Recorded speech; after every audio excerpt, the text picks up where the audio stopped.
All right. Hi, I'm Rose Brittingham, and I'm Jane Stephen-Orr, and we are writing tutors from Illinois Valley Community College Writing Center, here to cover briefly today APA format and how to avoid plagiarizing in your essays. perfect. Let's go, Jane. Okay, go ahead. The APA format is it's very basic once you know it. However, always check with your instructor's instructions to make sure they don't have any preferences that are very important and career specific. But a normal APA paper has a title page. You come down about 6 to 8 spaces and you have your title in bold. After that, you stay in the same font. You put your name, your college, your professor, the class, and the date. It just flows nice and easy like that. And there is a page number 1 on the title page, but no longer do you need a running head for APA 7.0.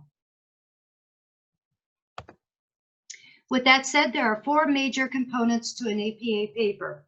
There's the title page, the abstract, the main body, and most importantly, your references. So with that said, let's take a look at a sample paper and talk about that.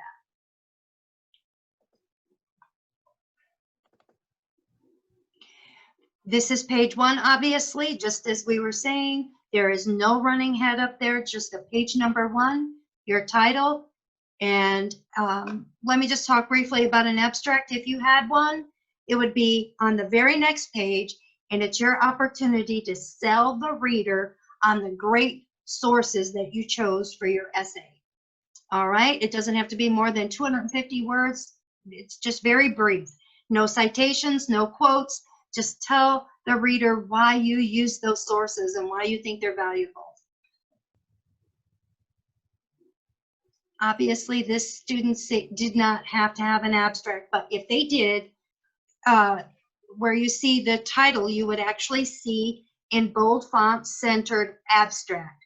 And then on page 3, it would look like this. Okay, Jane? Ready to move on? Yes, we are. We're moving right along.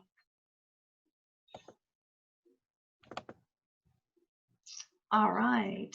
Okay. I briefly covered the abstract talk. Just make sure that you don't feel threatened. It is your chance to sell the reader on your sources. And we've already looked at a sample, so I'm going to turn it over to you, Jane, for references. Okay, we're going to talk about references now. We will talk about in-text citations in a minute, but we talk about references first because it's very important to do your references first. When you're doing your reference page, you start a brand new page. So even if your paper ended 3 lines onto page 6, you go all the way down to the top of page 7 to start your reference. The title of that page is references, and it's bolded and it's centered. Organize everything in alphabetical order. Use the first element of each entry to alphabetize it. An element is usually an author or a title or maybe even a corporation, but always use the first word and always, always, always alphabetize it. It's not the order that you use them in the paper. It's alphabetical. Everything is double spaced. You've been double spacing your paper up to this point, so everything should be double spaced. I will show you here in a little bit how to do the formatting, how to do the hanging indent. Make sure you have a reference for every source cited in your paper. You may find sources that you end up not using, so on your final proofread, go through and tick off everything that you've used in the paper. Make sure everything that you have used has a corresponding reference. But if you end up with a reference in your reference page that you did not use, take it out. There are such critters called DOIs, digital object identifiers, which are assigned unique numbers that are assigned usually to scholarly journals. And that means it's a very stable site. That means it's not going to go anywhere. You know, sometimes you get that 404 message when you go to a website and you're like, it's gone. The DOIs stay around. They're very credible sources. You will also, another way to identify a source is a URL. If you have a DOI, that's preferable to a URL. If you don't have a DOI, use the URL. You don't use them both. And that will become more clear. That will make more sense to you as you start looking at sources, and especially as you start looking at sources in the databases. So here's Jane's lecture on using references. Okay, create the reference page first. Many students do this last. I have done it myself. It seems like a lot more work to do it at the beginning, but trust me, you are going to save time in the end when you're trying to finish off that paper that's due at 11:59 and it's 11:45 and you're like, oh, reference page. So do it first. I've seen a lot of students using URL as a placeholder in their papers. And then you have to go out and find the source, and you have to go create the reference page, because unless you have a reference page, you don't know what you're going to use for a citation. So just do it. Just trust me on this one. Just trust me. Learn how to create your own references. I have here, instead of a citation generator. Citation generators are only good as far as the information that you put in, and they're only as good as they are built, and they're usually not accurate. So just don't. Just learn how to do it yourself. Once you get into a pattern, you'll get it. The first references we're going to look at are those from a database, and I'm using the example here from EBSCOhost Academic Search, that if you use any of the Gale databases, they also have a citation button for you. But they write them for you, so don't recreate them, just use them but proofread them. You'll see all these little icons over here. The one over here that says cite, when you hover over them, these are small in the PowerPoint, I realize. But when you hover over them, you will see cite. Click on that. It will open up this box that will give you the citation format for more citation documentation styles than you would ever dream of on heaven and earth. It gives you this. You copy and paste that into a Word document that you already have open. One thing that it took me like years to figure out from these databases is, see this word right here above it? That tells you in that style what this page is called. In APA, it's references. In AMA, it's reference list. In MLA, it's works cited. In some, it's bibliography. So if you forget what it's called, this is a handy dandy little guide. I didn't know it existed until not that long ago. So copy and paste that. You have a Word document open or a Google document open, and you copy and paste that in there. We're going to make it pretty later. We're going to format it later. Just get all your sources out first before you forget what page you're on and you click away from the site and you're like, oh, where was that quote? Okay, so the other sources you may be using are from a web page. APA makes a distinction between what is a web page and what is an online news source.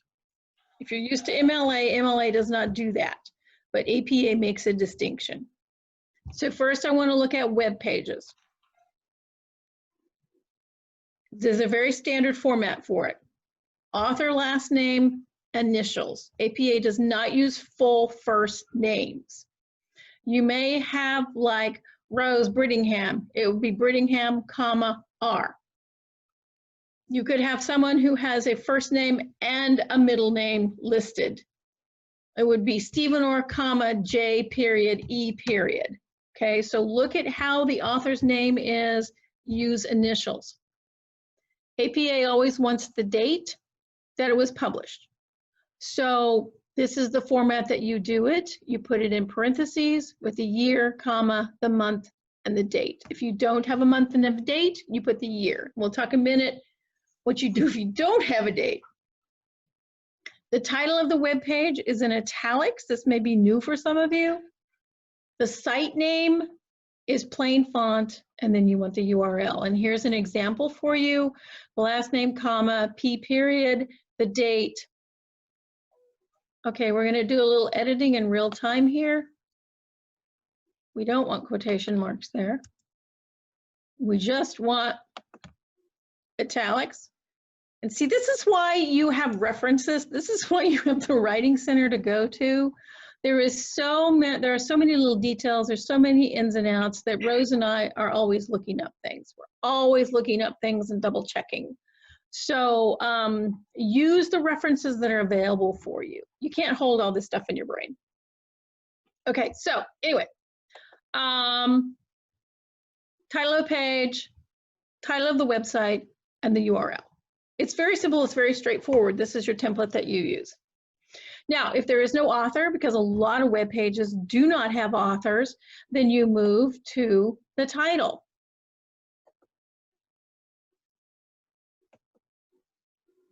Did I skip a page? You move to the title and you use the date. If there is no date, you put ND, which stands for no date.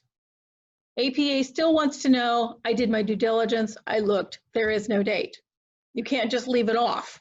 You have to put in an ND, like this one, National Alliance on Mental Illness, ND. There was no date that this particular article on mental health conditions was put up.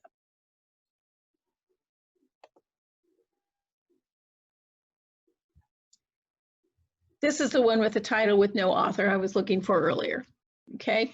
So again, the title of the page, you just cut off the author, you don't have one, but then you move the year and the date, because the date always follows the first element, whatever that is. So this is our Tuscan white bean pasta, if you're hungry and you want to go get a recipe, with the year, the date, and the month, the site name, retrieved from. Now, you use retrieved if you feel like it's going to be, the website may not be there in a month, or the website is constantly updating. Also check with your instructor if they want you to use retrieve dates, if this is a website. It's kind of a judgment call, but a lot of times you know which sites are changeable, which sites are not that stable, which sites are not that, I'm going to be around in a year or two. So this is your formula for that. Now, I said earlier that you're going to have, I sound like a mobster, you're going to have references from an online news article. So what you need to know is, does this have a corresponding newspaper, like the Washington Post, the New York Times, magazines, the New Yorker, the Atlantic? They do have corresponding newspapers. Something like the HuffPost does not. So you may have to do a little bit of Googling to find out if your particular source has a corresponding newspaper or not. If it does, then you format it differently. Yes, it's an online, it is a web page, but it is formatted differently because APA is wanting you to make that distinction. Another way you can tell if it's from something that has an existing print copy is if it has a volume number and an issue number. That's an automatic, oh, I need to do it this way. So the template is pretty much a basic APA template, where you have the last name, the first initial, middle initial, if you have one, the year, the date, and the month. Now, this is a little bit different from the website. This is where it gets a little confusing. Here, the title of the article is in plain font, plain type, but the title of the publication is in italics. And then you have the URL. And here's a sample from the Washington Post. Again, this is one of those things you may have to look up. You may have to do some little background work, or you may have to check with your instructor, or check with the Writing Center how to do that. Okay, so now you've got all your entries, you've got all your information that you want in your Word document, you formatted them correctly, alphabetize them. They can be cut and paste, they can be, at this point, they can be in different fonts, they can be not aligned right, but you've got them alphabetized. So highlight them all. I got a picture to show you in a minute. I think I'll show that to you now. I do better with pictures. highlight them all except the word reference. You can either right click on your mouse, or you can go to the little bitty corner that's right here under paragraph. And what you do is you hit under special, you put hanging. You make both of these zeros. You make this double. And then you click OK. If you've got your font set, you can also highlight them all and make them the font if you're using Times New Roman 12, or if you're using Calibri 11, whatever font you're using, make them all the same. And you hit OK. That's going to give you what's called the hanging indent. And when you do that, when I did this the first time, every time I do it, it's magical. But I'm rather simple. And I want to show you what that looks like after Page 17. Here we are. Yeah. And this is the correct format. It will hang when someone says to hang them or use the hanging indent. This is what it looks like. You notice that the first line of each entry is flush with the left margin and everything else is indented. You can do that manually with each one, but there's a trick to it. The hanging indent does the work for you. So try it. But you also see why it's important to have these on the side. If you only have 2 or 3 entries in your reference page, it's easy to find them. But if you've got pages and pages and pages and pages and pages, and you're looking for Davis, it's so easy to just scroll down and find it. So that's the rationale behind why we do this, okay? It's not to torture you, although that's a side benefit for teachers. But it is for the reader, because the in-text citations are connected to the reference page, which is connected to the sources. Okay, the reader sees the, it's my little jingle. The reader sees the in-text citation and says, oh, I want to go look at that source. Oh, that's Ann Beatty and Rosenthal. So you go to the reference page, there it is. I can go find the article. There is a logical connection among all of these. So that's what it's going to look like when you're done. And it's going to be beautiful, and it's going to be all nice and clean. And once you have your references ready, then you are ready for your in-text citations. Right, and I just want to say thank you, Jean. That was excellent. So if you don't take away anything else, take away what she said about number 1, do that reference page. Save yourself from getting sick. 2, I'm sorry, go ahead. No, the one time you do it wrong, you will learn. Exactly, it's a horrible lesson. But second of all, pay close attention to what she said about the DOIs. They're so stable. If you can get one, get one. And try to keep those sources current, because in APA, what they really want to see from you is current information, unless it's historical data. So with that said, I'm ready to move on and talk about plagiarism. If you do what Jane said, your chances of plagiarizing go way down, because you've got your sources right there. And when you start paraphrasing or quoting, it's not going to be too hard for you to find what you're looking for, so that you can give credit in the text for where you got the evidence to support your claims. So it is imperative that when you use other people's ideas, you got to give them credit. It just makes you look better anyway. It shows you did your research, you know your topic, and you know who the experts are. So avoid plagiarism. Even if you paraphrase, make sure that you give credit to the person that you got your sources from. Jane, can we go to the hint? This is well known in the Writing Center that if you are nervous about plagiarizing, the thing you should do is read your source, a chunk of it, close it up, and write it in your own writing. If you see too many phrases, or especially phrases that match your source, don't take a chance. Just give them credit for the whole paragraph. Don't try to ride that dangerous line of, well, this is what I really thought. But always ask yourself, is this common knowledge, or did I learn it from this source? That really helps a lot. But I think Jane said earlier, when in doubt, cite it. Then, you can just oversight. That's not a good word to use at this point, but anyway, just make sure you don't plagiarize. Paraphrasing is good, but if it's too close to the source, make sure that you give them credit. Enough said. All right, this is important. If you are in college by now, you've probably written a paper, but maybe not. So I want you to know you can never just drop a quote into your essay without first introducing it. You have to say, according to so-and-so, and then put your quote in there. But you always have to let the reader know that some highly qualified information is coming from a source. So we use what's called signal phrases, and there's creative ways to do it. We have a nice handout in the Writing Center so that you don't get stuck in monotony and keep saying the same thing over and over.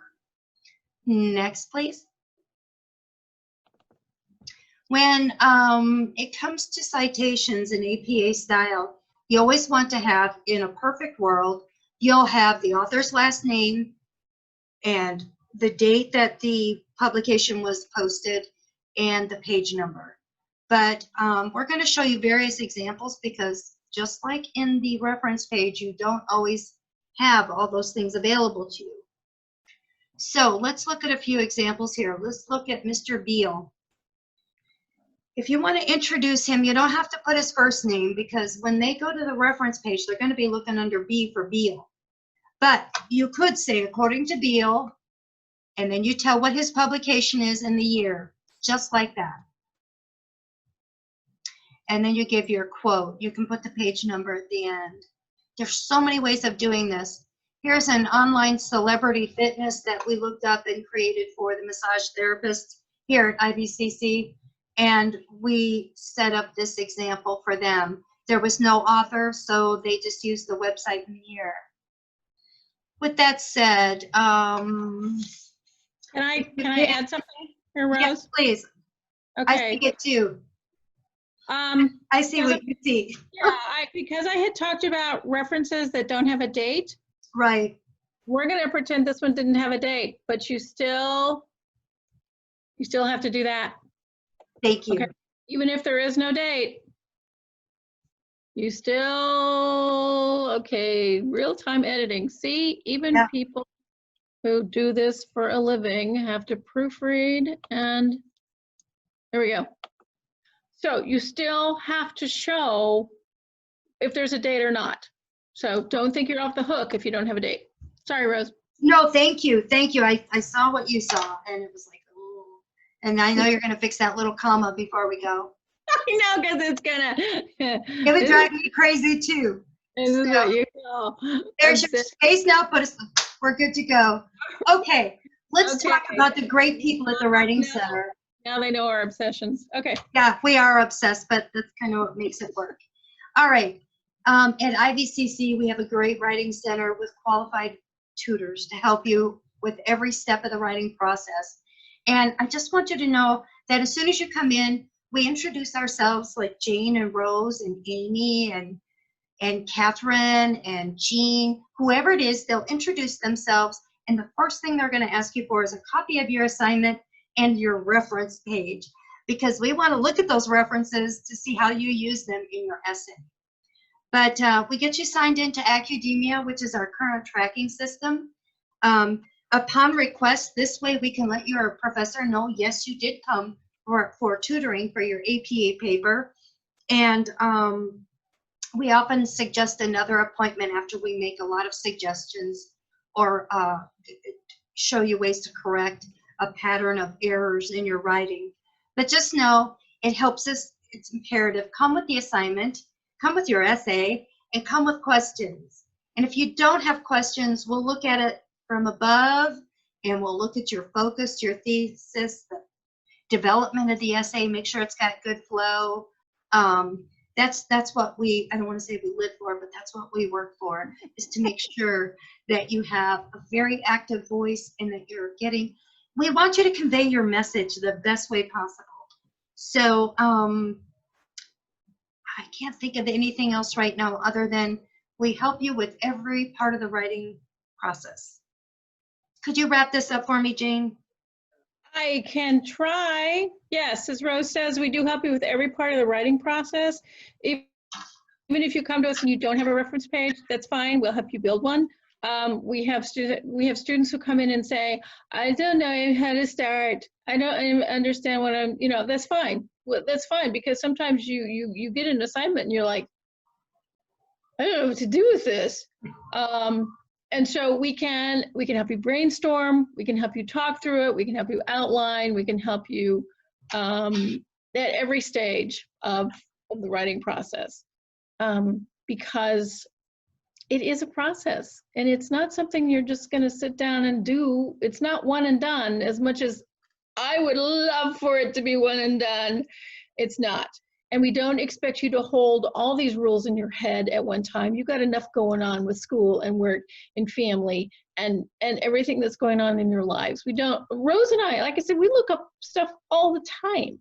So, and half of life is knowing where to go to get help, right? The other half is following instructions, right? So come see us. We'd be happy to help you with anything from small to large to in between. And I've probably rambled on enough now. So just don't forget Purdue OWL. If it's the middle of the night, use Purdue OWL. That's right. Woo-hoo! Woohoo!